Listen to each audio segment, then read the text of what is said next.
everybody's trying to get a voice in the midst of everything that's being said and not being said. So sometimes you got to be loud or what have you. But let me also suggest that the definition for love needs to be more radical than what we tend to think of it as.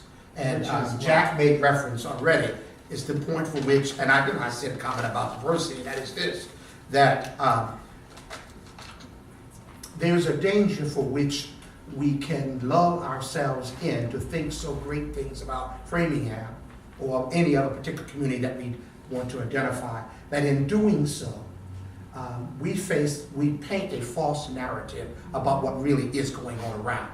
And therefore, with that, we bump into moments like I felt, like you described on election night and what's behind you, which is a great illustration, just so you know. I've got the upfront circumstance, win, and everything else, and going on behind you is that screen that takes and lets you say, let me give you a deeper reality of what's going on. And everybody in the room had to put those two together.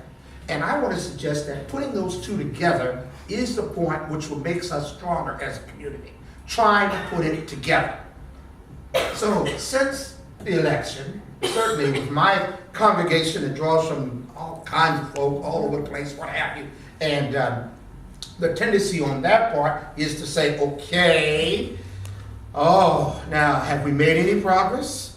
And what's going to happen to the progress now and what have you? And I've had to remind them over and over again, number one, we're at a different place than we were 55 when I was born, 60, 70, what have you. Number one, not going anywhere.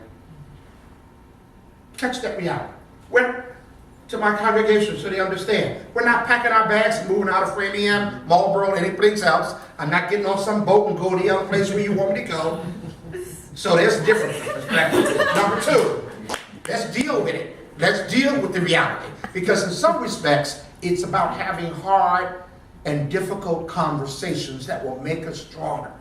And the danger is that we have gotten to a point where we don't have those difficult conversations. We really don't. And I want to commend my school system. I want to commend this element of definition for diversity for Framingham. But I want to suggest that, you know what? There are lots of parts of it that's just not true, y'all.